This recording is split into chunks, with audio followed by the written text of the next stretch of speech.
आप तमाम दर्शक देवता को आलोक रंजन का प्रणाम। आप आए, हम आपका हार्दिक अभिनंदन करते हैं, स्वागत करते हैं और आपके चरणों में श्रद्धा सुमन पुष्प अर्पित करते हैं।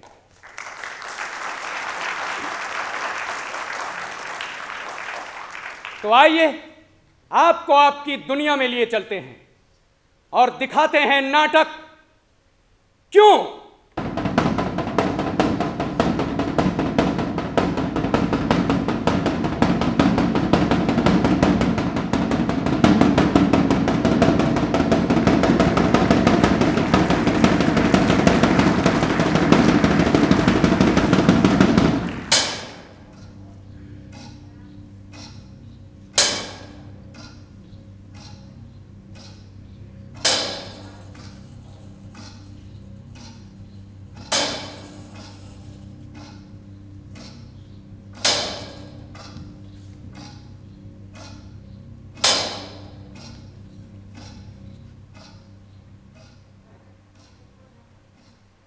आपकी थाली में रोटी है क्योंकि घर में पिसान है।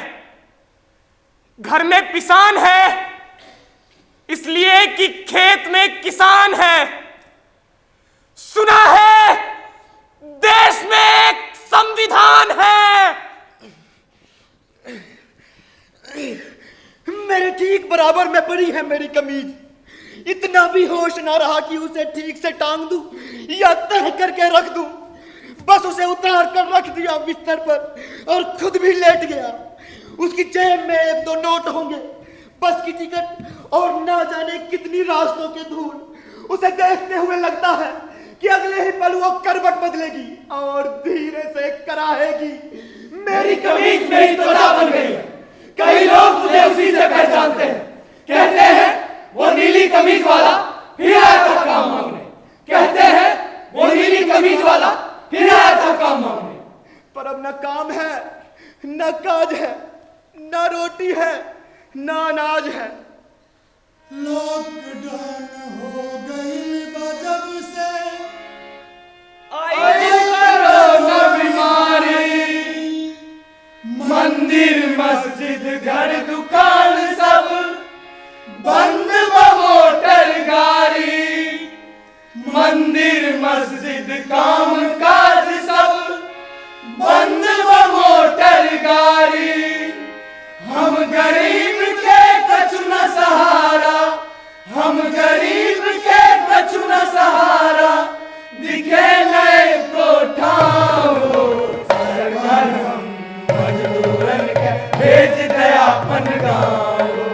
सरकार हम मजदूरन के भेज दे अपन गाँव। सरकार हम मजदूरन के भेज दे अपन गाँव।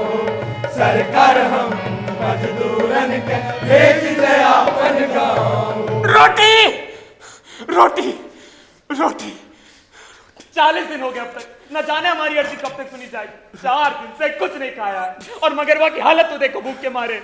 जेब में फूटी कौड़ी तक नहीं है। मकान मालिक को किराया कहां से देंगे? अरे ऐसे ही पड़े तो भूखों मर जाएंगे हम लोग। लॉकडाउन लगाने से पहले सोचा तक नहीं कि हम मजदूरों का क्या होगा। अरे कोई नहीं सोचता। हम मजदूरों के लिए कोई कुछ नहीं करता। यही व्यवस्था है मेरे भाई, व्यवस्था है। स्कूल के समय में मैंने एक कहानी पढ़ा था, वही याद हो रहा है। वो कहानी मैं तुम सबों को बताता हूँ। व्यवस्था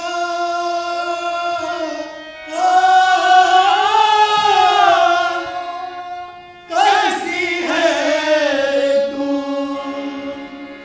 व्यवस्था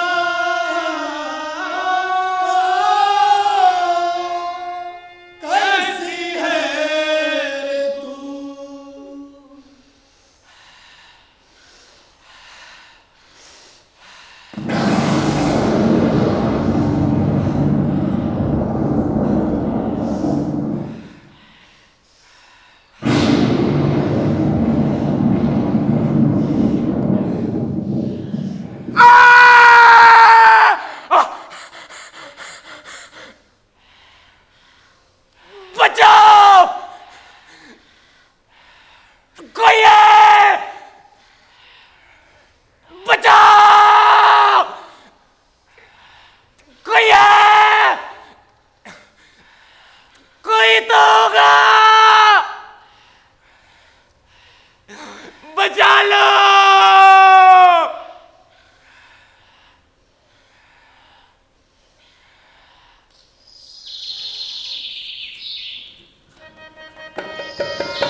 बागीचे में जामुन का पेड़ गिर गया है, उसके नीचे आदमी तो पड़ा है।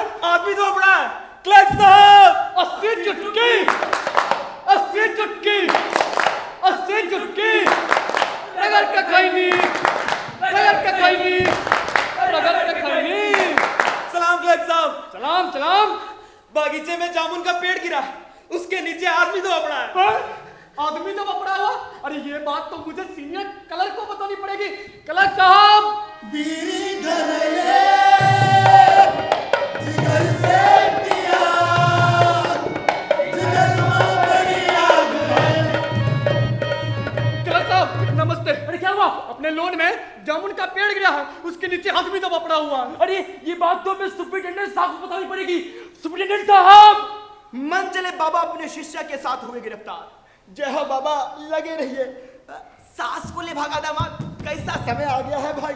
गुड मॉर्निंग सुपरिटेंडेंट साहब। गुड मॉर्निंग, गुड मॉर्निंग साहब अपने बागीचे में जामुन का पेड़ गिरा है और उसके नीचे आदमी दबा पड़ा हुआ है। क्या आदमी दबा पड़ा हुआ? अरे जिंदा की मर गया? नहीं साहब। तो मेरा खड़ा खड़ा मुंह क्या देख रहा है? तो चलो चलते।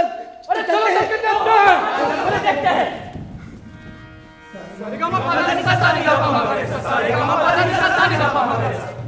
बेचारा जामुन का पेड़ कितना फलदार था, और इसकी जामुन है कितनी रसीली हुआ करती थी।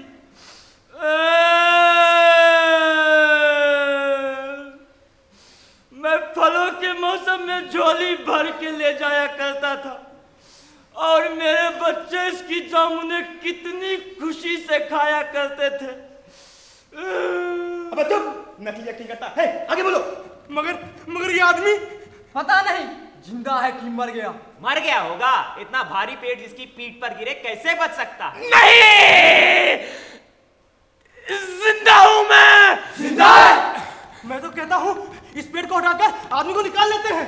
मुश्किल मालूम होता है, पेड़ का तना काफी भारी और वजनी है।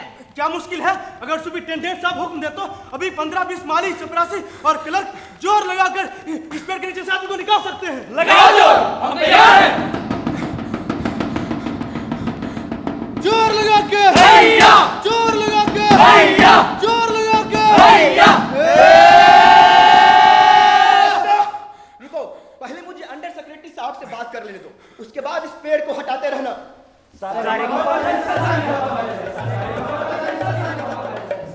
अंडर सेक्रेटरी साहब, good afternoon. Good afternoon. File urgent है, जरा देख लीजिए। मामला क्या है? अरे बाप रे, डिप्टी सेक्रेटरी साहब, good afternoon. Good afternoon. File urgent है, जरा देख लीजिए। मामला क्या है? अरे बाप रे। जॉइंट सेक्रेटरी साहब, good afternoon. Good afternoon. File urgent है, जरा देख लीजिए। मामला क्या है? अरे बाप रे। चीफ सेक्रेटरी साहब, good afternoon. Good afternoon. File urgent है, जरा देख लीजिए। मामला क्या है? अरे बाप रे। चीफ मिनिस्टर साहब, good afternoon. Good afternoon. File urgent है, जरा देख लीजिए। मामला क्या है? अरे बाप रे।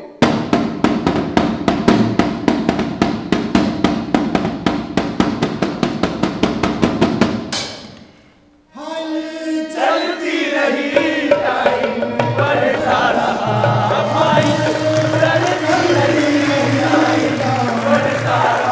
बच गए तो? अरे 2 बज गए, अब तक कुछ नहीं हो पाया। कब तक पड़ा रहेगा ऐसे ही? अरे ऐसे में तो मर जाएगा बेचारा। ठीक कहते हो। आखिर हम कर भी क्या सकते हैं? हुकूमत का फैसला नहीं आया अभी तक। तो क्या हम लोग हाथ पे हाथ करके बैठे रहे? मैं तो कहता चलो उठाते हैं।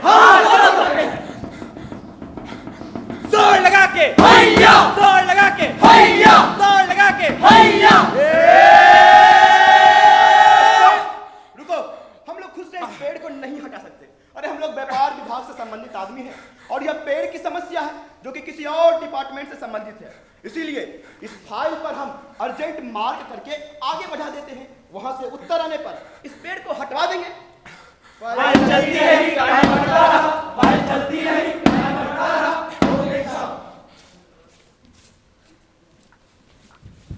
अच्छा, पेड़ का मामला है। सलाम साहब। कौन हो तुम? मैं माली हूँ साहब। माली हो? कुर्सी लेके आओ। कुछ करिए साहब। पानी लेके आओ। साहब कुछ करिए साहब। मैंने कुछ कहा तुमसे? साहब पानी कुर्सी बाद में लेते रहिएगा, पहले इस आदमी को तो देखिए। अच्छा, ये आदमी, तुमने पेड़ क्यों गिराया?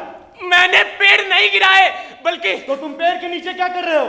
मैं पेड़ के नीचे नहीं, पेड़ मेरे ऊपर है।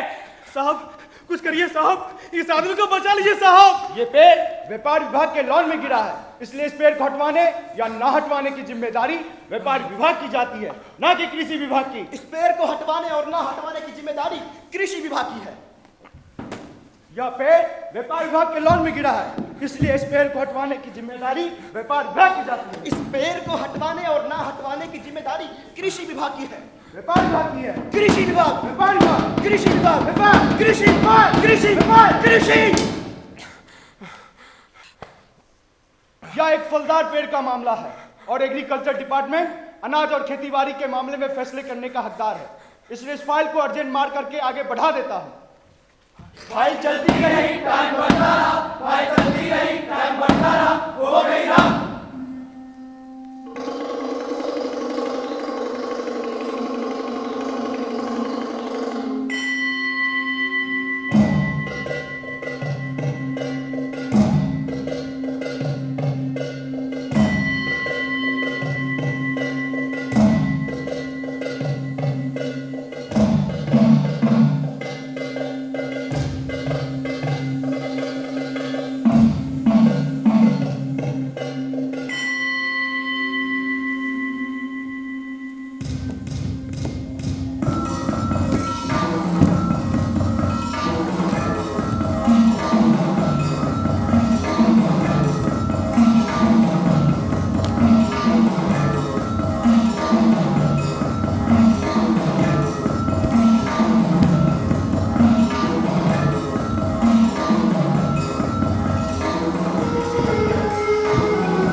मूर्खों की दुनिया का लगातार विस्तार हो रहा है, पर इसका मतलब यह नहीं कि मूर्ख अब ज्यादा पैदा हो रहे हैं। दरअसल ज्यादा से ज्यादा लोग मूर्ख बनने को तैयार हो रहे हैं, इसीलिए बढ़ रही है मूर्खता की ताकत। हालांकि जन्मजात मूर्ख और बनने वाले मूर्खों का फर्क जल्द ही मिट जाता है। मूर्खता की थोड़ी बहुत दीक्षा लेते ही बची हुई अक्ल भी झड़ने लगती है, बाल की तरह।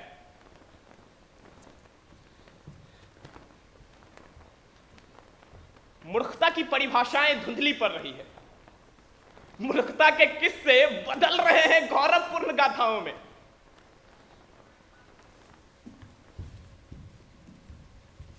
बुद्धिमानों, तुम्हारी खैर नहीं।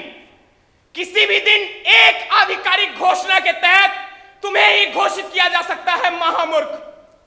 बुद्धिमानों, तुम सब जल्द ही जेल में डाल दिए जाओगे। फिर मूर्ख दिवस के दिन तुम्हारे बीच फल और मिठाइयां बांटने आएगा मूर्खों का बादशाह।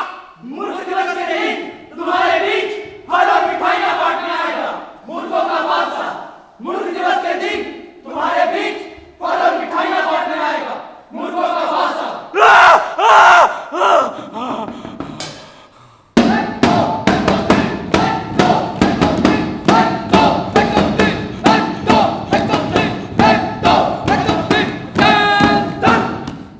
साला ये पुलिस की नौकरी भी कोई नौकरी है। अरे घर पे बीवी परेशान करती है और रात में ये पुलिस की नौकरी। पगार लेते हो, काम तो करना ही होगा। चुप, ज्यादा मुझको टेंशन मत दे, अपना काम पर ध्यान रख। और ध्यान रख, पैर हटाकर कोई कानून को हाथ में लेने की कोशिश ना करे, समझा? जी सर। अबे बोतली के कौन है बे? साहब मैं माली हूँ साहब। अच्छा, तुम माली है, तुम पेड़ का घर भोसड़ी के कानून को हाथ में ले भोसड़ी के? नहीं साहब, मैं खाना खिलाने के लिए आया हूँ साहब, खाना खिलाने के लिए। अच्छा, वो तुम्हारा रिश्तेदार लगता है? नहीं, बेचारा भूखा है, नहीं खिलाएंगे तो मर जाएगा। क्या करें साहब, जाने दो भोसड़ी के। चल निकल, आज भोसड़ी के चल गया 2 मिनट में। तुम्हारी फाइल चल रही है, उम्मीद है कल तक फैसला हो जाएगा। अच्छा हुआ तना तुम्हारे कूल्हे पर गिरा, अगर कमर पर गिरता तो रीढ़ की हड्डी टूट जाती। तुम्हारा कोई वारिस है तो उसका आता पता दो, मैं उसे खबर करने की कोशिश करूंगा। मैं लावारिस हूं। लावारिस हो? माफ करना दोस्त, मैं आता रहूंगा, अपना ख्याल रखना। मैं आता रहूंगा, अपना ख्याल रखना। मैं आता रहूंगा, अपना ख्याल रखना।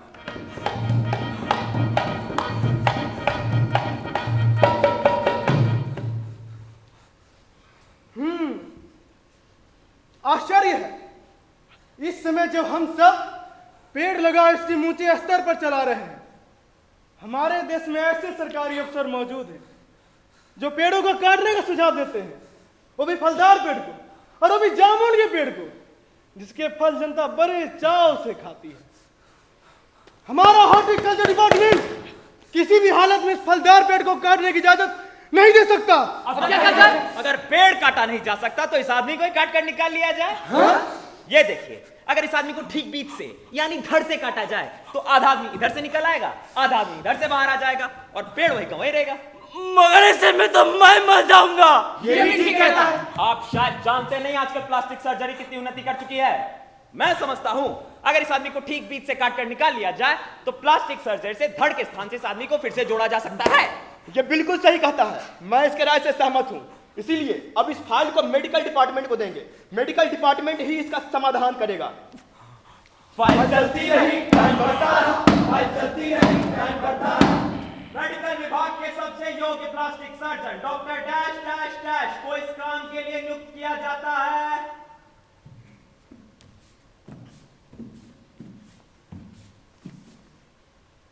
अरे हमारा डिपार्टमेंट भी ना हमें कहां कहां भेज देता है, और तुमको यही मरना था।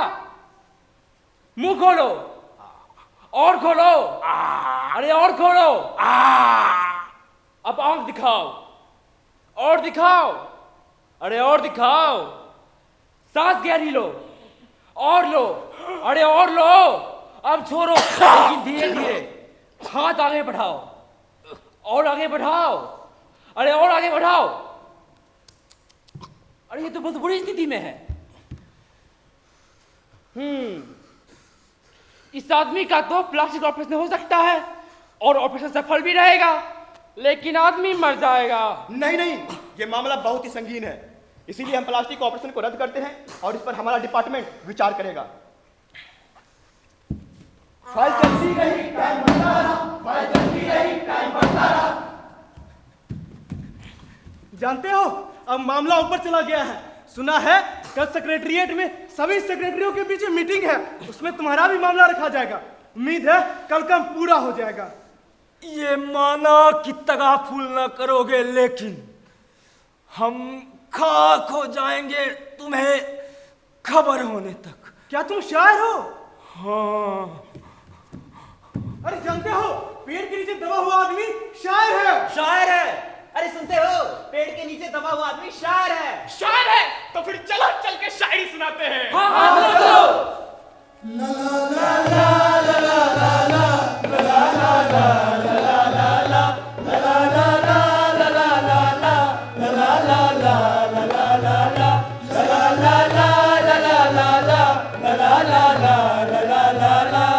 स्वागत है देवी और सज्जनों आपका हमारे डिपार्टमेंट के पहले कवि सम्मेलन में। और आज के जो हमारे मेहमान हैं काफी अनोखे हैं, अनूठे हैं। जी हाँ, वो एक कवि हैं। उन्होंने इस कवि सम्मेलन के लिए खुद को जामुन के पेड़ के नीचे दबवाना स्वीकारा है। और आज शाम की पहली शायरी, पहला मुशायरा मेरी जुबानी कि दूर से देखा तो लगा जामुन के पेड़ पे कोई लंगूर चढ़ा है। दूर से देखा तो लगा जामुन के पेड़ पे कोई लंगूर चढ़ा है, पास जाके देखा तो पता चला कवि दबा है। और अब शाम की दूसरी शायरी, जी हाँ, शाम की दूसरी शायरी के लिए आ रहे हमारे क्लर्क साहब, तालियां। सलाम आप सभी को। सलाम। कि थी तेरी आने की खुशी और है तेरे जाने का गम। कि थी तेरी आने की खुशी और है तेरे जाने का गम। बस कुछ ही दिन फिर दूसरी पटा लेंगे हम। दूसरी पटाने की बात कही है, मुकर्रर कर दिया, मुकर्रर। अंडर सेक्रेटरी साहब, गुल खिले गुलशन खिले और खिले गुलदस्ते। गुल खिले गुलशन खिले और खिले गुलदस्ते। शायरी सुनाने से पहले आप सबको नमस्ते। नमस्ते, नमस्ते। एक और शायरी। चलती है गाड़ी तो उड़ती है धूल, चलती है गाड़ी तो उड़ती है धूल, जलते हैं दुश्मन तो खिलते हैं। और अब शाम की अंतिम शायरी। जी हाँ, शाम की अंतिम शायरी के लिए आ रहे हमारे सुपरिटेंडेंट साहब। तालियां। धन्यवाद धन्यवाद। यहाँ पर उपस्थित हमारे डिपार्टमेंट के सभी कर्मचारियों का मेरी तरफ से शुक्रिया। हाँ तो क्या कहता? शायरी। वो बुलाती है मगर जाने का नहीं। वो बुलाती है मगर जाने का नहीं। इधर कहीं खाई है इधर आने का नहीं। इश्क कर मेरे बेटे इश्क कर मेरे बेटे, लेकिन हद से गुजर जाने का नहीं। कवि साहब, आपको हम डिपार्टमेंट वालों की शायरी कैसी लग रही है? इस मौके पर आप अपनी शायरी क्यों नहीं पेश करते? तो जैसा कि आप देख सकते हैं, हमारे कवि साहब अपनी खुशी के कारण अपना दुख बयान नहीं कर पा रहे। और अब सुपरिटेंडेंट साहब की एक घोषणा। सेक्रेटेरिएट की सब कमेटी ने यह फैसला किया है, चूंकि पेड़ के नीचे दबा हुआ व्यक्ति कवि है, इसीलिए इस फाइल का संबंध ना एग्रीकल्चर डिपार्टमेंट से है ना हॉर्टिकल्चर डिपार्टमेंट से। इसीलिए इस फाइल को हम अर्जेंट मार्क करके आगे बढ़ा देते हैं, ताकि इस अभागे कवि को इस फलदार पेड़ से छुटकारा मिल जाए। कोई दीवाना कहता है, कोई पागल समझता है, मगर धरती की बेचैनी तो बस बादल समझता है। मैं तुझसे दूर कैसा हूँ, तू मुझसे दूर कैसी है, ये तेरा दिल समझता है या मेरा दिल समझता है। कोई दीवाना कहता है, कोई पागल समझता है, कोई दीवाना कहता है, कोई पागल समझता है।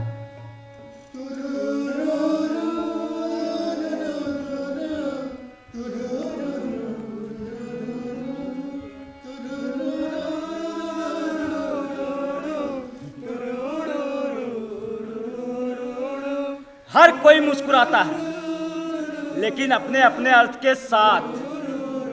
बच्चा मुस्कुराता है तो लगता है वो निर्भय है, प्रेमिका मुस्कुराती है तो लगता है उसे स्वीकार है मेरा प्रस्ताव, दार्शनिक मुस्कुराता है तो लगता है व्यंग्य कर रहा है दुनिया पर, भूखा मुस्कुराता है तो लगता है वो मुक्त हो चुका है और पौने को पड़ी है उसके सामने पूरी दुनिया। पर जब अमीर मुस्कुराता है तो लगता है कि कोई शासक मुस्कुरा रहा हो, कि देश की कमजोर नब्ज उसके हाथ में है, कि जब भी उसे मजा लेना होगा दबा देगा थोड़ा सा, कि जब भी उसे मजा लेना होगा दबा देगा थोड़ा सा, कि जब भी उसे मजा लेना होगा दबा देगा थोड़ा सा।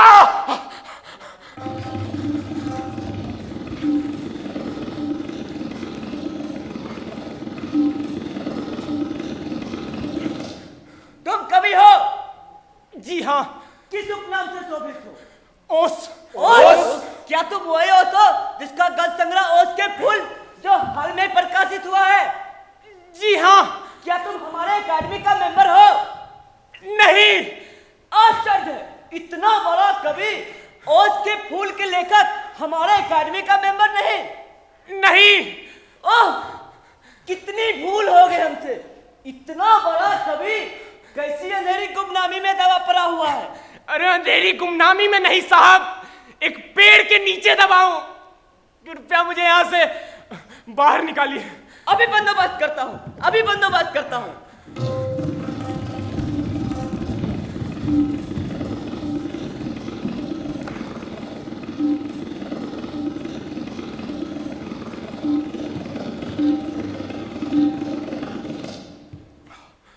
मुबारक हो, मिठाई खिलाओ। हमारे सरकारी साहित्य एकेडमी ने तुम्हें अपनी केंद्रीय शाखा का मेंबर चुन लिया है। ये लो चुनाव पत्र। अरे मगर पहले मुझे यहाँ से बाहर तो निकालिए। ये मैं नहीं कर सकता, जो मैं कर सकता था वह हमने कर दिया। मैं तो ये कर सकता हूँ कि अगर तुम मर जाओ तुम्हारी बीवी को वजीफा दे सकता हूँ, अगर तुम दरख्वास्त दो तो मैं वह भी कर सकता हूँ। अरे मगर मैं अभी जीवित हूँ, मुझे जिंदा रखो। मुसीबत यह है कि हमारा डिपार्टमेंट कल्चर संबंधित है। पेड़ काटने का मामला कलम और दबाव से नहीं बल्कि आर्य और कुल्हाड़ी संबंधित है। मैं इस फाइल को अर्जेंट मार्क करके आगे बढ़ा देता हूं।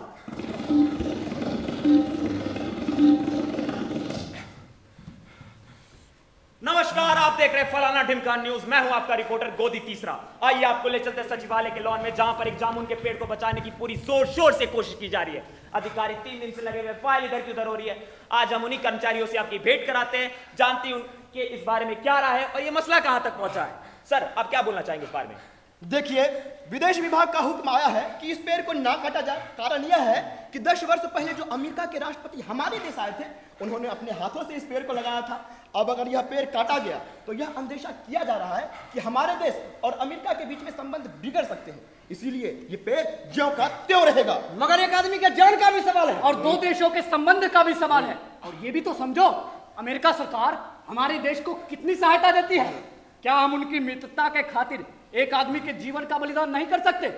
कभी को मर जाना चाहिए। तो आप देख सकते हैं विभिन्न लोगों के विभिन्न विचार। हम चलते सीधा अंडर सेक्रेटरी साहब के पास और जानते हैं उनकी इस बारे में क्या राय है। सर, देखिए, आज सवेरे प्रधानमंत्री दौरे से आ गए हैं। आज 4 बजे विदेश विभाग इस पेड़ की फाइल उनके सामने पेश करेगा। जो वो फैसला देंगे वही सबको स्वीकार होगा। तो जैसा कि आप देख सकते हैं, सचिवालय के सारे अधिकारी एक जामुन के पेड़ को लेकर कितने संवेदनशील हो सकते हैं। आगे की खबर के लिए देखते रहिए फलाना ढिमकान न्यूज। मैं आपका रिपोर्टर गोदी तीसरा। मिलते हैं ब्रेक के बाद। फाइल चलती रही, टाइम बढ़ता रहा, फाइल चलती रही, टाइम बढ़ता रहा।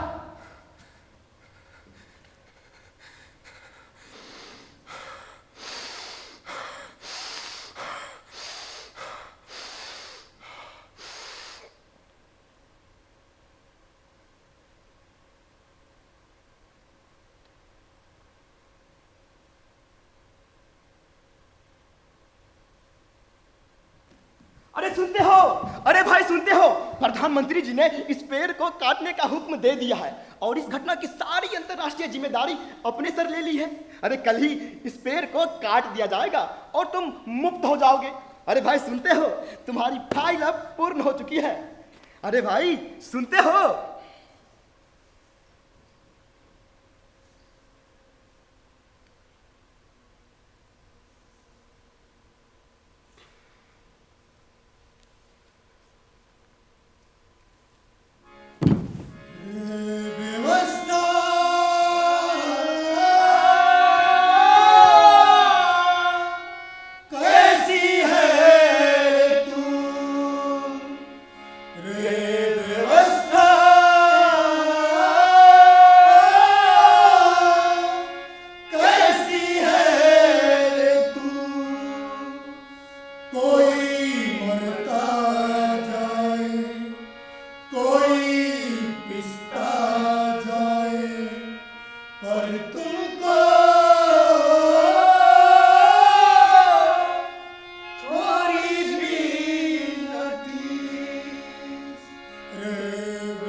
मंगरवा, ए मंगरवा,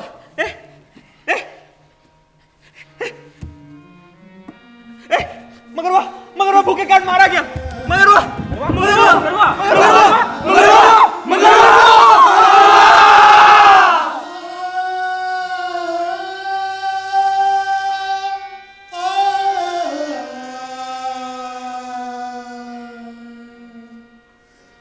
मैं चल पड़ा था गांव से, दूर भागकर अभाव से। सोचता था कि शहर को अवसरों में बदल दूंगा, अपने परिश्रम से परिवार को संभल दूंगा। मेरे मजबूत बाजू को काम मिलेगा, मेरे बापू की बूढ़ी हड्डियों को अब आराम मिलेगा। घर का आंगन कच्चा है, अब पक्का हो जाएगा। बहन की शादी होगी, अब उसका भाई कमाएगा। कमाने की दौड़ में बहकर निकला था, गांव में कुछ नहीं रखा यही कहकर निकला था मैं। क्या पता था कि ऐसे भी दिन आएंगे जब शहरों में हम अजनबियों में बदल जाएंगे। क्या पता था कि हमारे आंखों में सिर्फ दर्द ही ठहरा होगा। क्या पता था कि नियति का यह भयावह पहरा होगा।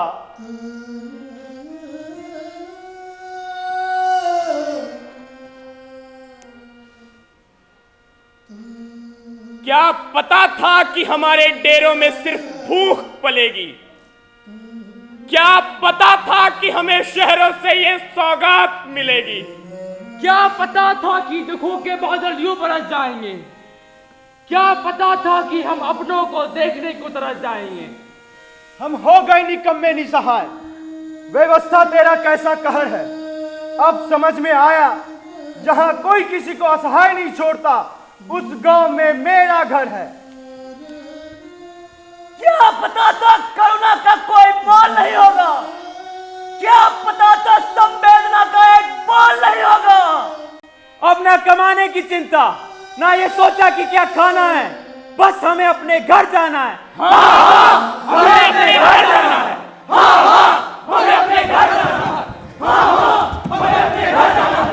हमें अपने घर जाना है। हमें अपने घर जाना है।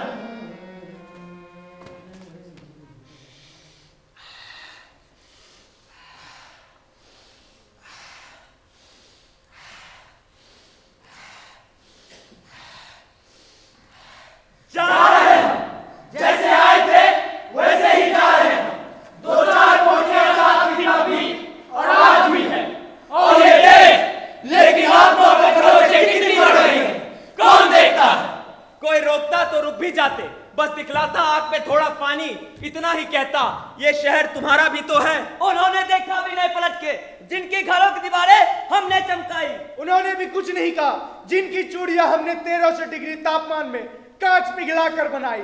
किसी ने नहीं देखा कि एक ब्रश, एक पेचकस, एक रिंच और हथौड़े के पीछे एक हाथ भी है, जिसमें खून दौड़ता है, जिसे किसी और हाथ की उष्मा चाहिए। हम जा रहे हैं, हो सकता है कुछ देर बाद हमारे पैर लटखड़ा जाए। हम गिर जाएं, खून की उल्टियां करते हुए। हो सकता है हम ना पहुंच पाए। वैसे भी आज तक हम पहुंचे कहां? हमें कहीं पहुंचने भी कहां दिया जाता है? हम किताबों तक पहुंचते पहुंचते रह गए, न्याय की सीढ़ियों से पहले ही रोक दिए गए। नहीं पहुंच पाई हमारी अर्जियां कहीं भी, हम अन्याय का घूंट पीते रह गए।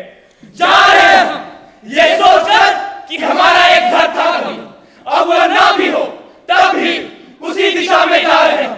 कुछ तो कहीं बचा होगा उस ओर, जो अपना जैसा लगेगा। हमें नहीं रहना वहां जहां हमारी हैसियत हमारे ठेले से भी कम हो। हमें नहीं रहना वहां जहां हमारी हैसियत हमारे ठेले से भी कम हो।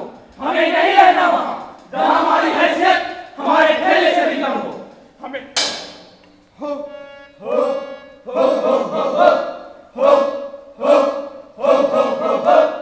हैया रे हैया रे हैया रे हैया रे हैया रे हैया रे मजदूर भैया रे हैया रे मजदूर भैया रे हैया रे हैया रे हैया रे हैया रे मजदूर भैया रे हैया रे हैया रे हैया रे हैया रे मजदूर भैया रे हैया रे हिम्मत ना हारेंगे पार उतारेंगे हिम्मत ना हारेंगे पार उतारेंगे पाको बनाएंगे पहिया रे हैया रे हैया रे हैया रे हैया रे हैया रे हैया रे हैया रे हैया रे हैया रे था गुरूर तुझे खुद के लंबे होने पे सड़क, था गुरूर तुझे खुद के लंबे होने पे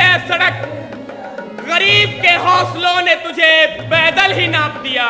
हैया रे हैया रे हैया रे हैया रे हैया रे हैया रे जब भी देखता हूँ इस दुनिया को बदलते हुए, जब भी देखता हूँ इस दुनिया को बदलते हुए, सोचता हूँ इंसान ही बदलते हैं धड़कते हुए। हैया रे हैया रे हैया रे हैया रे हैया रे हैया रे कितना सुंदर ये संसार बना देते हैं हमारे लिए, कितना सुंदर ये संसार बना देते हैं हमारे लिए, अपनी जिंदगी को डाल कठिनाई में पसीना बहाते हुए। हैया रे हैया रे हैया रे हैया रे हैया रे हैया रे हैया रे पहाड़ों को काट कर सड़क बनाते हुए, पहाड़ों को काट कर सड़क बनाते हुए, मरुस्थल में से पानी निकालते हुए। हैया रे हैया रे हैया रे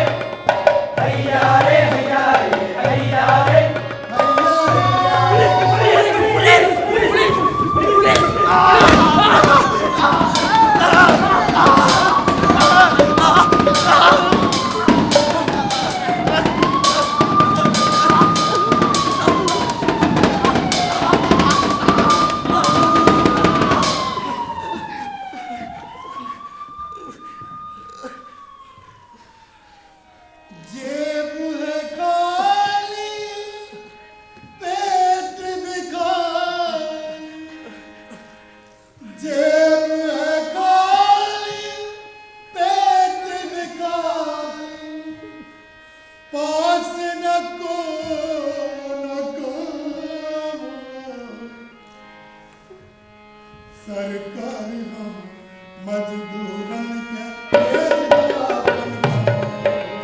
सरकार हम मजदूरन के भेज दे अपन गाँव मजबूरी मजदूर बनावे जीवन बड़ कष्टकारी मजबूरी मजदूर बनावे जीवन बड़ कष्टकारी पापी पेट के खातिर भटको शहर में बन गया नारी पापी पेट के खातिर भटकम शहर में बन गया नारी हम गरीब हैं छुटका लोगो हम गरीब हैं छुटका लोगो तो हर भर का नाम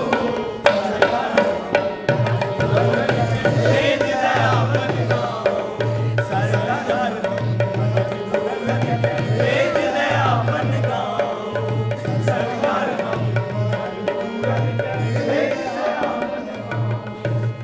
क्या कहा? कितना सच कहा आपने? कितनी सटीक बात की आपने कि आप कौन समझ सकता है इतना सुख कि आपके पास सारा डेटा है हमारी हड्डी मांस मज्जा रक्त में बहते लहू की ताकत हमारी धैर्य तप और बल को के लिए आप जानते हो आपको मालूम है कि हम बीच सड़क पे जन सकते हैं अपना बच्चा और चुपचाप चल सकते हैं गर्म लू के थपेरों पर आपको तो मालूम है मौका रहने वाला मजूर राहुल अपने एक बैल को भूख से तड़पते बेचकर बैलगाड़ी में खुद जुटकर खींच सकता है गृहस्थी परिवार थकने पर उसकी भाभी खींच सकती है बोझ चिलचिलाती कड़ी धूप में आपको मालूम है कि हैदराबाद से 800 किलोमीटर दूर रामू हाथ की बनी गाड़ी में 8 माह की गर्भवती बीवी और बेटी को बिना किसी सहायता के बाहुबल से खींच सकता है आपको यह भी मालूम है साहब कि अहमदाबाद से रतलाम तक 9 माह की गर्भ लिए एक स्त्री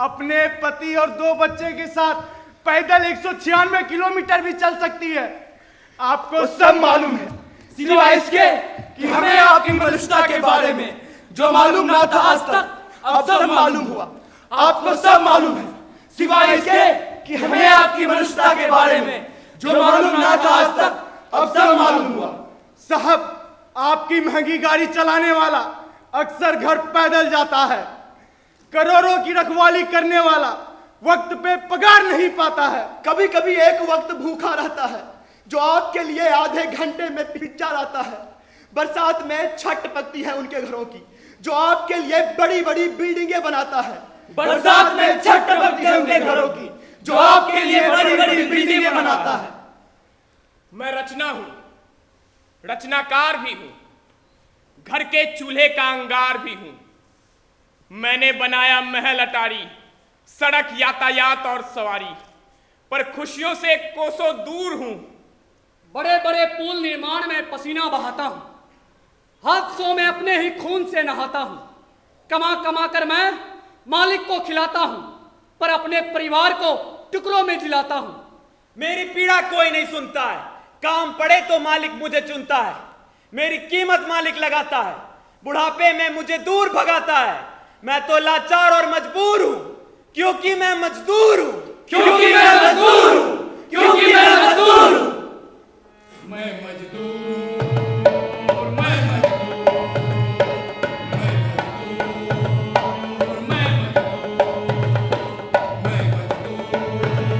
और मैं मजदूर मैं मजदूर दे देवों की बस्ती से क्या अगणित बार बराबर मैंने स्वर्ग बनाए मैं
साहब जाने दो साहब पेट में फूटी कौड़ी तक नहीं है साहब खाएंगे क्या साहब जाने दो साहब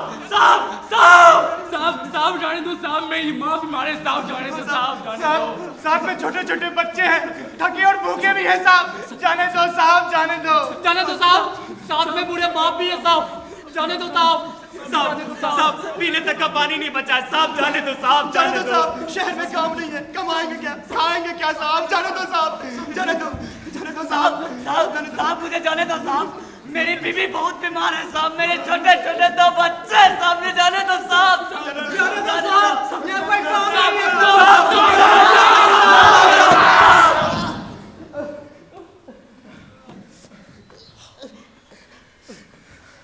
अब क्या करें, अब घर कैसे जाएंगे? सड़क पर पुलिस है तो क्या, हम रेल के पटरियों के रास्ते जाएंगे। युगों से इन झोपड़ियों में रहकर भी औरों के हित लगा हुआ हूँ महल सजाने। ऐसे ही मेरे कितने साथी भूखे रहे, लगे हुए हैं औरों के हित भुगाने। इतना समय नहीं उनको जीवन में मिलता, अपने खातिर सुख के सामान निकालो।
एक हवा है, कुछ लोग जिसे लहर बता रहे हैं, जो कि हवा है, असल में वो हवा ही है। मैंने देखा है उसे। हवा की कोई एक शक्ल नहीं होती, बस इरादे खतरनाक होती हैं उसकी, लेकर साथ चलती है बहुत कुछ। तब देखो उसको, वो हमें मारना चाहती है, हत्या के आरोप से बचने के लिए अनेकों रूप बदलती है। वो हमें मारना चाहती है, वो हमें मारना चाहती है। मैं पढ़ लिख कर कुछ बनूंगा, देश के लिए कुछ करूंगा। मैं भी पढ़ना चाहता हूं उच्च शिक्षण संस्थानों में, कि तभी वो रोकती हमें बड़ी हुई फीस बनकर। काफी अर्जी और विनती के बाद करता हूं आंदोलन संवैधानिक, तब ठूसती है जेल देशद्रोह मुकदमा बनकर। फिर पुलिस की मार और शासन की दमन से मर जाता हूं। वो हमें मारना चाहती है। हवा का साय साय करते मेरे दोस्त के दिमाग में घुस गई जब वो टीवी देख रहा था। आज बस सगुफा सुना रहा था उसकी तारीफ में। मैंने ऐतराज और कहा हो क्या गया है तुम्हें, पर मेरी वही ना सुनी, दिल मिला गया, इतना कि मारने लगा। आज मत बनकर फिर दोस्ती और मैं दोनों मर जाता हूँ। वो हमें मारना चाहती है। बहुत अरमानों से पढ़ाया था पिता ने, लेकर कर्ज भरी थी पढ़ाई की सारी फीस। लगा था कि अब सारे अरमान पूरे हो जाएंगे, कि तभी उसने छीन ली सारी नौकरियां, निजीकरण बनकर। फिर बेरोजगार हो, रोजगार के लिए भटक भटक कर मर जाता हूं। वो हमें मारना चाहती। कल मत दिया था अपना, काफी खुशी थी, कुछ तो बदलेगा। बदलाव अपने मिजाज में था कि तभी उसने काट दी मेरी उंगलियां। व्यवस्था, आयोग और ईवीएम बनकर फिर लोकतंत्र की हत्या के शोक में मर जाता हूं। वो हमें मारना चाहती है। कल ही तो आया था छोड़कर अपना गांव, शहर में कमाने 2-4 आने जिससे पेट पाल सकूं पूरे परिवार का। गांव में एक बूढ़ी माँ, पत्नी और 2 छोटे-छोटे बच्चे हैं और पास में फूटी कौड़ी नहीं। मैं कमाना चाहता हूं कि तभी बंद करा देती है सारा काम लॉकडाउन बनकर। फिर अब और भूख से तड़प कर चलते चलते सड़क पर मर जाता हूं। वो हमें मारना चाहती है। मैं पूरे देश का पेट भरता हूं साहब, खुद भूखा रहा बनता बैल। खेत में जूत कर चिरता हूं बंजर जमीन का सीना। मेरे खून पसीने से बनता है अनाज का एक एक दाना। करी धूप और ठंड मुझे नहीं लगती, बरसातों में भी खेत के कीचड़ में सनता हूं। मैं भी इंसान हूं साहब, देश का निर्माता, आबादी का 70% हिस्सा, धरती का किसान हूं। यूं तो हर रोज मरता हूं, कभी सुखाड़ तो कभी बाढ़ में। इसी बीच ही फसल लगती है मेरी जिंदगी की कि तभी उसने रोक दी मेरी सांसें। किसान बिल बनकर फिर घाटा और कर्ज के दबाव में आत्महत्या कर मर जाता हूं। वो हमें मारना चाहती है। कल जब मैंने खून की गाढ़ी कमाई का कुछ कतरा छुपा रखा था फूस के छप्पर में। गरीब हूं साहब, आफत विपत से पुराना रिश्ता है हमारा। लगा रहता है रोज आकस्मिक उनका मेरे घर आना जाना। उन कुछ कतरों का पास रहना जरूरी था हमारे लिए कि तभी वो हमारे ही पैसे हमसे छीन लेती है नोटबंदी बनकर। फिर अभाव और बदलाव के लिए खरा खरा लाइन में मर जाता हूं। वो हमें मारना चाहती है। कल कितने सामने थी, चौराहा, बाजार, सड़क और सफर में बेखौफ थे सभी और मैं भी। निकला बाहर जो ही तेरे काम से, तभी तरातों में राहेरों की खड़ी मिली मॉब लिंचिंग बनकर। तभी भीड़ के हाथों तरफ तरफ तरफ के बेमौत मर जाता हूं। वो हमें मारना चाहती है। वो हमें हर हाल में मारना चाहती है। इन सभी मारों से जो नहीं मर पाता उसे तब आ जाती है मारने। सीए, एनआरसी बनकर फिर अपने ही देश में मैं इस देश का वासी हूँ ये साबित करते करते मर जाता हूँ। फिर अपने ही देश में मैं इस देश का वासी हूँ ये साबित करते करते मर जाता हूँ। फिर अपने ही देश में मैं इस देश का वासी हूँ ये साबित करते करते मर जाता हूँ। हे न्यायमूर्ति, दूर से देखता रहता हूं आपको। आपके शब्द कानों में गूंजते हैं आकाशवाणी की तरह। आप जब हंसते हैं तो ऐसा लगता है कि कोई पत्थर का देवता मुस्कुरा उठा हो। आप जब कहते हैं सबको न्याय देंगे तो मन भर आता है।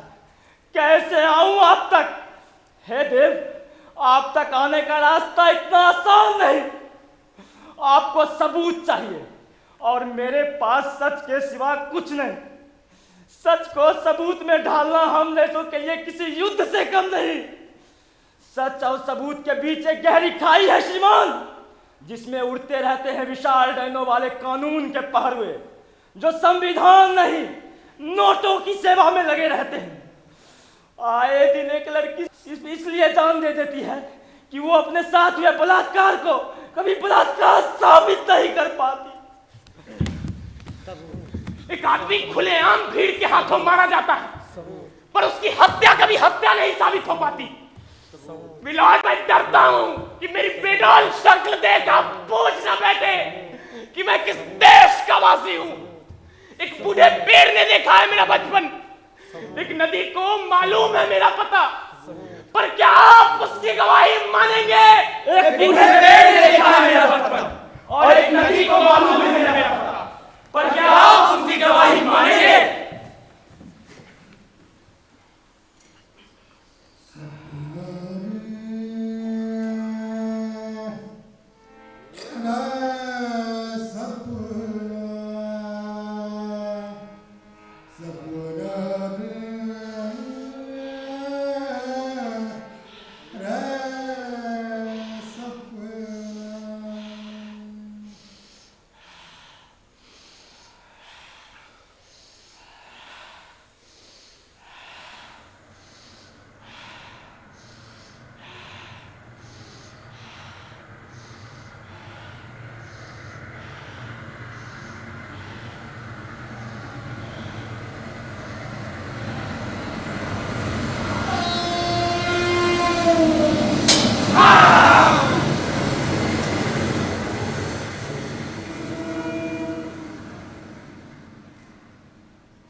भेजदा पुलगो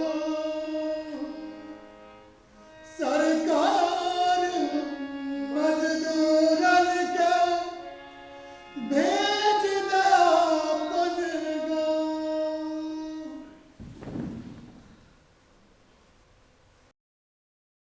प्रवासी मजदूर के शवों को गांव तक पहुंचाने के लिए स्पेशल गाड़ी चलाई जाती है। प्रवासी मजदूर के शवों को गांव तक पहुंचाने के लिए स्पेशल गाड़ी चलाई जाती है।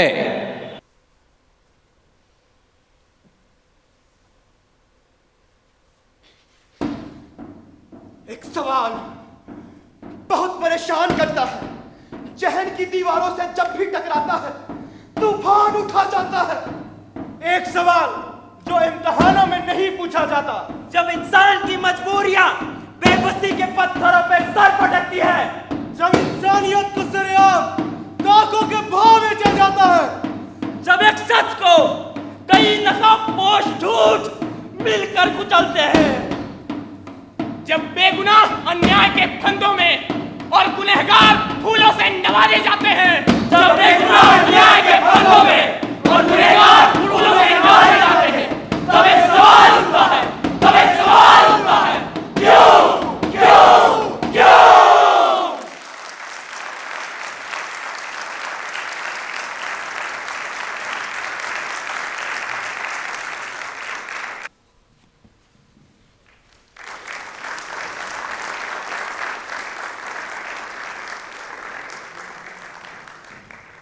तो ये थी हमारी प्रस्तुति क्यों, जिसके निर्देशक आलोक रंजन, मैं उनसे आग्रह करूंगा कि अपने छात्रों का परिचय कराएं सभी से। आलोक। मंच पर थे दिवाकर कुमार, रामाश्रय, संदीप, रुपेश, अमन कुमार शर्मा, आर्यन राज, रोशन, विनीत, विकास, दीपक कुमार चौधरी और म्यूजिक पर थे अवधेश पासवान और इंस्ट्रूमेंट पर थे हमारे राम पुगारदा और लाइट डिजाइन था राहुल कुमार रवि जी का और उनको सहयोग कर रहे थे मनोज कुमार और साउंड डिजाइन था जो आपने इलेक्ट्रॉनिक साउंड सुना आपने, उसमें अमन कुमार शर्मा और सूरज कुमार दोनों ने मिलकर किया था और साउंड ऑपरेटिंग सूरज कुमार खुद कर रहे हैं। Costume and props design Madan दा से आग्रह करूंगा कि वो भी मंच पर आ जाए। मदन दा और पोस्टर डिजाइन जो आप देखेंगे छोटा वाला पोस्टर वो डिजाइन किया था अमन भारती और सनोज शर्मा। अमन भैया की वीडियोग्राफी भी कर रहे हैं, फोटोग्राफी वीडियोग्राफी में भी अमन भैया का ही नाम हम लेंगे क्योंकि वो ही इस विधा के माहिर हैं। और मैं साथ में इस आयोजन के बारे में मैं विशेष आभार देना चाहूँगा क्योंकि ये प्रस्तुति बेगूसराय में भी हुई और यहाँ भी हुआ। बगैर सहयोग का और बिना अनुदान का ये नाटक होना संभव नहीं था और पटना में ये प्रस्तुति हुई है तो उसमें बहुत लोगों का सहयोग है। उसमें से हैं अमन भारती और इनका एक स्टूडियो है जिसका नाम है वीणा आर्ट स्टूडियो बेगूसराय, जिससे कि बहुत सहयोग मिला हमें। संजीव कुमार, शायद हो तो मैं उन्हें चाहूँगा कि नहीं है, प्रशांत मेहता जिन्होंने बहुत सहयोग किया है हमें इस प्रस्तुति के लिए, अवधेश पासवान जी जिन्होंने अपना वक्त निकाला और इस प्रस्तुति में अपना समय दिया, राहुल कुमार रवि जी का मैं आभार प्रकट करना चाहूँगा, मनोज कुमार, संतोष राणा, अजीत कुमार पटना, रजनीश मणि, हरिशंकर रवि, राणा कमल संतोष, समीर चंद्रा, रोशन कुमार, जहांगीर खान, पंकज कुमार झंटू जो टाउन हॉल के केयरटेकर हैं बेगूसराय में, उन्होंने हमें रात में भी रिहर्सल करने की परमिशन दी, हरीश हरियोधा, इम्तियाज डब्लू और साथ में पटना के बहुत सारी संस्थाओं ने यहाँ के आयोजन में हमें बहुत सहयोग किया है।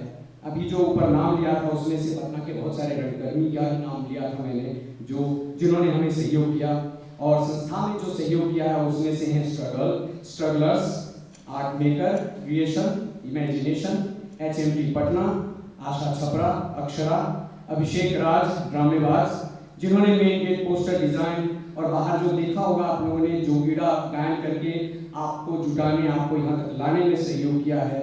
और इसके साथ साथ पटना के समस्त रंगकर्मियों और आप दर्शकों को मैं बहुत बहुत धन्यवाद कहना चाहूँगा, जो जिन्होंने अपना कीमती समय निकाल दिया। बहुत बहुत धन्यवाद। और साथ में मैं माफी चाहूँगा, ये जो आपने नाटक देखा, ये कोई नाटक लिखा हुआ नहीं था, ये नाटक जोड़ जोड़ कर बना है।